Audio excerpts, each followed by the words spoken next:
Mulane kula niku syukur ora pegatan. Umume wong alim pegatan. Kula ora pegatan wis syukur. Mbok sampean ra roh, pokoke saiki penting ora. Mbok sampean nek kare pangeran sing roh. Sok. Imam Sibawi. Niku senengane ngarang kitab. Imam Sibawi darani Sibawi iku mergo ambune kaya apel. Guanteng Mas. Wis ora ambune kaya apel, Mas. Ora aku ya, Imam Sibawi ora kaya ambune kaya apel. Kabeh wedok-wedok jenenge Imam sinten. Guanteng nek jek enom. Pas dekne alim pas umur-umur produktif sekitar 36 32. Walim. Iku dalun bojone ngenteni dikumpuli ya menulis kitab iki dipindah kitab nulis. Nganti pirang-pirang jilid jenenge Alkitab. Karena jenenge kitab dene mau Alkitab. Cara bahasa Indonesia kayak Injil. Bahasa Indonesia muni Alkitab. Bahasa Indonesia muni Alkitab doang. Injil Mas Brono Imam Sibawi. Mari dene ra wong Indonesia. Kitabe ora ono jenenge ya. Alkitab. Cara bahasa Indonesia itu. Singkat cerita itu bojone wis marek-mareki wis beda tetep ngono. Wayu padha bojone. Wayu kok ora apa terus ora elek ku yo ora. Saya lek men goreng tempe terus apa elek. Wis bojone mikir, aku nganti dibarohi mergo barang iku kitab. Suatu saat paginya suwe iku kertas entek gue ngarang moro pasar betul ngono apa. Nah saya gak kata fotokopi moro pasar ya atuh. Dobong kita pikirannya yang menyibukkan dari dia itu sudah dihilangkan rupa-rupanya wis dinopo kok Imam Sibawi kita pun tak apa gara-gara kitab itu ora tau ngurusi aku cuma gak bojone mangsane ora milih Imam Sibawi ngaboti kitab megat nopo Imam Syafi'i gimana Imam Syafi'i rawani rabi wong gede, rawani rabi ning jare Indonesia. Gara-gara wedi nak nuntut. Dadi dia nak rabi ngomong ngene iki kena mbok tiru. Dia tapi ganteng, syaratnya kudu ganteng. Karena kalau ganteng itu kan kompetitornya banyak yang minat ganteng mulya imam terkenal. Ngomong ngeten, diumumno. Sapa sing gelem rabi be aku, syaratnya siap ra tak kumpuli. Syarat ya siap ra tak urusi. Wong aku sibuk mula. Terus syarat ketiga kegiatannya gawe no jajan aku mulang santri. Jadi syaratnya itu. Jadi syaratnya itu pinter gawe jajan sing pas aku mulang. Karena ono ngaji Imam Syafi'i udah dikai jajan. Sebenarnya jajan halawiyah. Halawiyah itu manisan. Walhasil ada seorang yang orang biasa gitu ya min ahlil khairi wassalah siap dinikahi beliau tanpa syarat apa.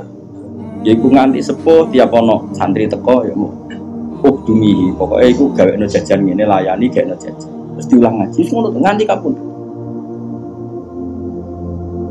sehingga boten jadi wong dhisik saking senenge ilmu itu bojo itu digolekno kriteria sing nopang sehingga ora ngene ditakobal wa bina minkum takobal ya karim kula susah wah kayak wong alim tuntas yakin gara-gara situ tuntas full. Akeh gak kancane sampean zaman mondok iso maca muin. Misale ning dunia hafid sing rodok lanya akeh. Ilang gara-gara apa? Oh ilang Mas. Oh ilang. Jajal lah wis nglatihno omah. Latihno omah ada istiqomah nggih pengajian apa ekonomi kocar. Oh, keranyam. Makanya menurut saya, wong alim apike iku untuk ning sing anake kiai sing ya di tradisi berjuang itu relatif gampang. Ukarane itu terkendali.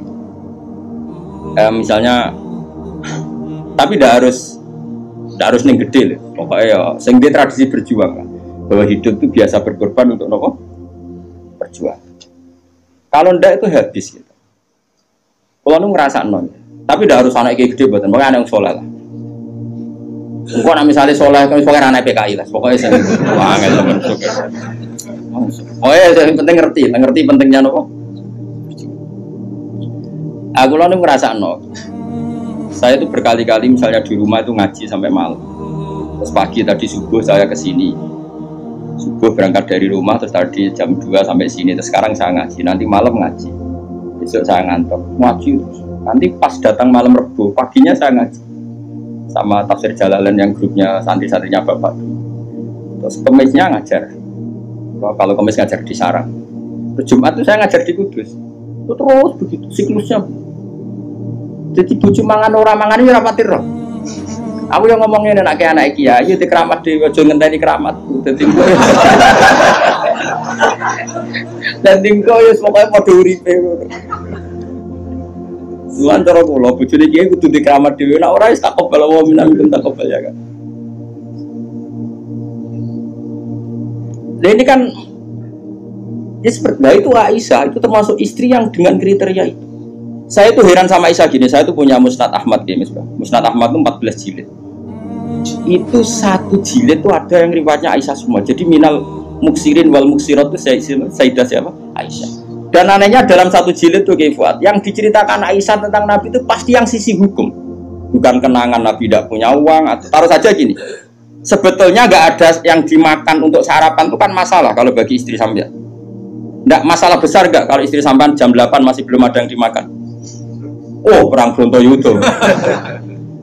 Itu Sayyidah Aisyah ngenangnya enteng saja bahwa pernah peristiwa itu terjadi dan Nabi ngambil sikap ya kalau nggak ada yang dipakai sarapan ya saya puasa.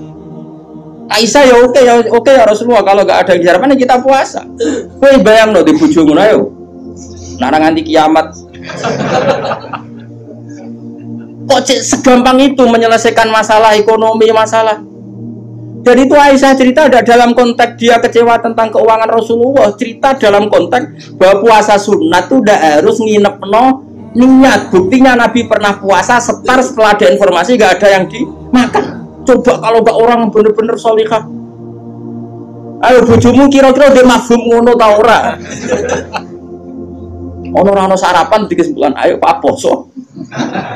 Kabeh kersane pangeran. Bujum nak ngomong ngono kadane aku tak kayak duwe yakin.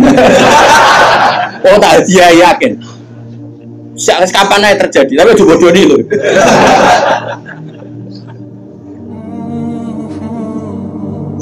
Oh itu garwane Nabi ku beda mbek bojomu. Sayyidah Zainab seperti itu. Sama tak ceritani. Sayyidah Zainab itu melihat Nabi itu iktikaf di masjid. Itu langsung garwane Nabi itu bikin sawari itu semacam pegangan-pegangan terus jadi syariah, jadi pembatas. Semuanya iktikaf di masjid. Sekarang hitung saja Fuad. Andaikan Nabi tidak figur yang menarik di mereka dan andaikan Nabi adalah figur yang jorok, yang nggak benar di depan mereka, pasti mereka ada ingin mengikuti Rasulullah Shallallahu Alaihi Wasallam. Neng dinggon garwa akeh itu sumber masalah, tapi garwane Nabi itu biasa kompetisi. Neng bab nopo ibadah. Makanya kata Ibnu Hajar al-Asqalani dalam kitab Fathul Bari, kenapa Nabi dikasih istri banyak? Wong kecangkeman wong wedok. Dan luwih kecangkeman bojone mergo roh elek. Tapi Nabi digarwa songo, semuanya menjadi sholihah, hafizah dan semuanya menjaga agama. Andai kan Nabi ada sesuatu yang masalah bagi Nabi, tentu ini akan keluar-keluar ning dinggon wong wedok ora iso nyempet apa yang dilihat dari suami. Tapi setelah ditinggal Nabi, mereka jadi perempuan-perempuan yang tambah handal. Sayyidah Aisyah jadi aktivis, iqamatul haq. Sampai nggak terima sama Sayyidina Ali ketika secara zahir lama sekali menangani siapa? Qatalatu siapa? Utsman. Meskipun ya itu masalah ijtihad, kita percaya Sayyidina Ali ya percaya Sayyidah Aisyah. Sayyidah Maimunah ya sama, Sayyidah semua istrinya Nabi. Coba sampean lihat di hadis-hadis ini. Wiridan yang saya baca kalau ngaji tafsir Jalalain itu yang malam Selasa subhanahu wa bihamdi ada khalqi wa ridha nafsi, itu rawi-rawinya juga istri-istrinya. Coba andai kan mereka kecewa dengan Nabi karena melihat ada yang nggak benar pada diri Nabi, mesti wong itu kecangkeman kabeh. Nyatanya enggak. Bahkan mereka jadi figur-figur yang tambah solihah setelah dinikahi. Coba kenangannya Sayyidah Aisyah. Bojomu di kenangan ngene ta ora, aku takon. Nah iya yo gawe-gawe. Aku yakin gawe. Jadi Sayyidah Aisyah. Nabi nek seling pangeran, aku rak wis ayu ku gak kanggo. Ayo asal ayu, Mus. Ayu banget, retno ayu banget. Enom. Wong jenenge Khumairah. Wis ayu banget. Iku Sayyidah Aisyah itu kalau sehari itu malang, terus mlumah. Iku Nabi ku nak wae salat ya nangis. Jadi Sayyidah Aisyah. Makanya terus jadi bab fikih. Boleh sholat di depannya itu ada orang sing turu. Sayyidah Nabi itu kan Nabi ora engke koyo kowe sholat arang-arang tapi di kamar nggon sholat. Wah enggak pol mati Islam zaman akhir. Wong ngarang-ngarang tahajud kok di kamar gon. Ya mesti tugani sajadah tok iku. Kelakuane wong zaman akhir dadi nek ana tamu kesane saleh wong ana gon. Tapi ora tau ono wonge tetep turu ngokor nganti esuk. Esuk disaponi kok sajate ditotone kaya-kaya bar kanggo. Ya Allah kelakuan kok ngono. Tapi mboten engkek ngoten, Kang. Ora duwe kamar gon. Ya kamar sing dienggo sare. Iku sing dienggo. Terus Sayyidah Aisyah lu turu iku cek nglepot.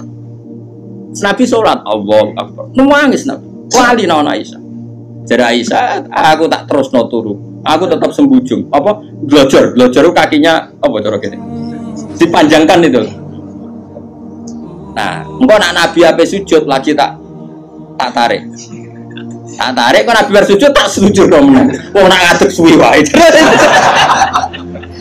Artinya coba, kowe tahu ngalami ngono.